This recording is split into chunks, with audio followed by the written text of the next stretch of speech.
आज मैं शिव जी का चर्चा एक कहानी सुनाने जा रही हूँ जो शिव जी और मैया पार्वती की है।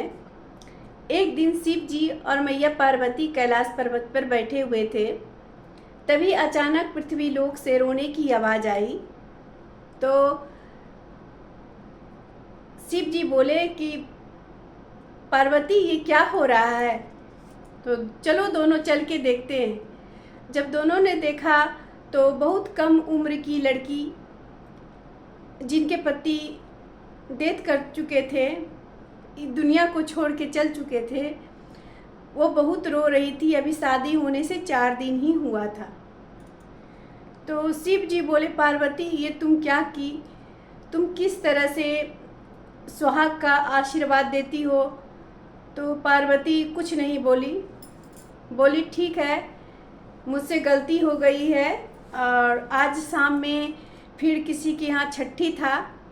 तो मैया पार्वती और शिव जी, विष्णु जी, ब्रह्मा जी, सभी भगवान एक ब्राह्मण के घर में एक लड़की जन्म ली थी जिसका छठी था, और उसी के बगल में एक छोटी जाति का किसान रहा करता था। उसके घर भी एक लड़की जन्म ली थी। दोनों एक ही दिन जन्म ली थी।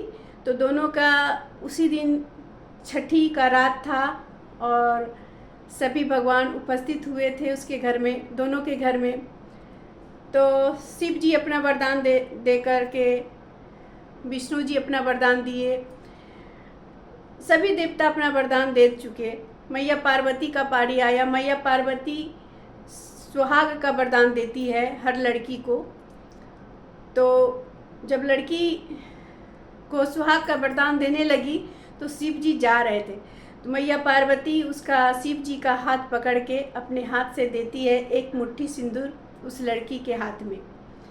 और जब छोटी जाति के घर गए, बगल में जो किसान था उसके घर में भी एक मुट्ठी सिंदूर दी उस लड़की को।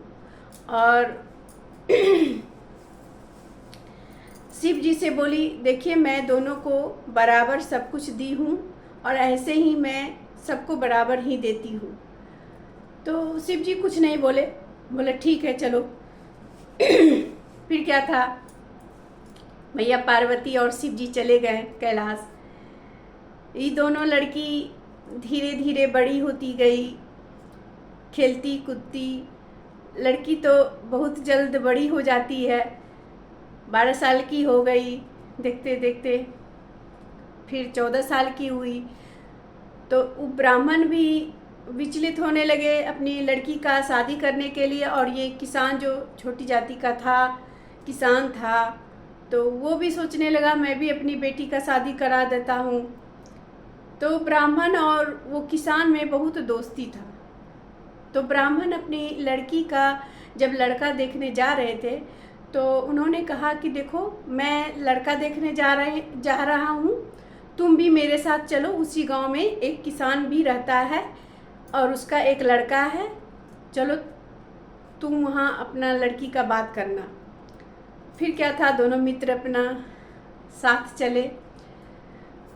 तो दोनों का शादी भी तय हो गया, लड़की पसंद हो गया, शादी का डेट भी एक ही दिन फिक्स हो गया और एक ही मड़वा में दोनों लड़की का शादी हो गया, ब्राह्मण और वो जो किसान था। जब ब्राह्मण और किसान की लड़की का एक ही दिन शादी हुआ तो दोनों अपने अपने घर गई। ब्राह्मण की लड़की जो थी वो समझदार थी। वो सुबह पहले नहाती, पूजा करती, बड़े बुजुर्ग का पैर छूती, तब सिंदूर लगाती थी। और ये जो किसान की लड़की थी, ये सुबह सो के उठती और बिना नहाए धोए पूरे मांग में सिंदूर पहन लेती और अपना मतलब सिंगार पटार करके रेडी हो जाती। कभी नहाती कभी नहीं नहाती। और वो ब्राह्मण की लड़की जो थी हर दिन सुबह नहाती, नहाने के बाद सिंदूर टिका करती थी। इसी तरह दिन बीतते गया। यही 2 महीना हुआ होगा। किसान का लड़का किसी के यहाँ काम करने जाया करता था और ये ब्राह्मण का जो दामाद था वो पूजा पाठ कराया करते थे। तो दोनों का ज़िंदगी बसर ठीक चल रहा था। ब्राह्मण की लड़की जो थी बहुत समझदार थी, सोच समझ के घर चलाती थी। ये जो थी कहीं भी सिंदूर रख दिया करती थी। सिंदूर रखने का भी तरीका होता है। सिंदूर करके नीचे भी रख देती थी। कभी कोई गिरा दिया, कभी कुछ हो गया। और वो ब्राह्मण की लड़की जो थी नेम से सिंदूर लगाने के बाद कहीं ऊपर में रखती थी। इसी तरह से दिन बीतते गया। जब किसान का लड़का किसी के घर में काम कर रहा था, मकान का सेंटरिंग हो रहा था, सेंटरिंग के दौरान किसी तरह वो वहाँ से गिर गया। गिरने के बाद उसकी मृत्यु हो गई। तब क्या था, शादी होने से 6 महीना ही हुआ था।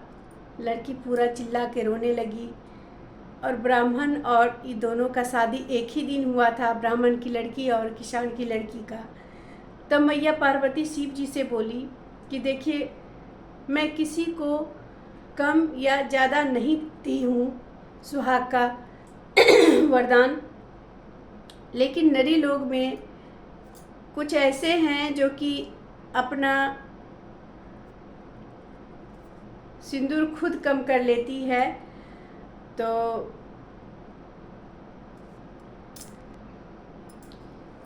फिर क्या था, शिव जी मान गए कि हाँ, ये तुम्हारी गलती नहीं है। तो मैं ये कहानी इसलिए सुना रही थी, जो कोई भी महिला सुन रही है, माता बहनें मेरी ये कहानी सुनी तो ये मुझे बुरा ना समझें। मैं किसी के खिलाफ़ ये कहानी नहीं सुना रही हूँ। मैंने भी ये कहानी कहीं सुनी है, इसलिए आप लोगों को ये कहानी मैं सुना रही हूँ। तो मेरा ये कहानी से सीख मिलती है कि जब भी आप सिंदूर लगाएं तो ऊंचे स्थान पे रखें, क्योंकि हर किसी को मैया जो है बराबर का सुहाग का वरदान देती है, लेकिन अपने अपने कर्म, अपने अपने किस्मत से लोगों को फल मिलता है। मैं किसी का दिल को दुखाना नहीं चाहती। मैं ये नहीं कहना चाहती हूँ कि मेरे साथ ये नहीं होगा या उसके साथ नहीं होगा, ये किसी के साथ भी हो सकता है। लेकिन जो कहानी मैं सुनी हूँ वही आप लोगों को सुनाई हूँ। अगर ये कहानी में कुछ त्रुटि या गलती हुई हो तो मुझे माफ़ कीजिएगा। और मैं ये कहानी किसी से सुनकर ही आपको सुनाई हूँ, मैं बनावटी कहानी नहीं है। बोलिए हर हर महादेव, मैया पार्वती की जय, सबको सुध बुद्धि दे।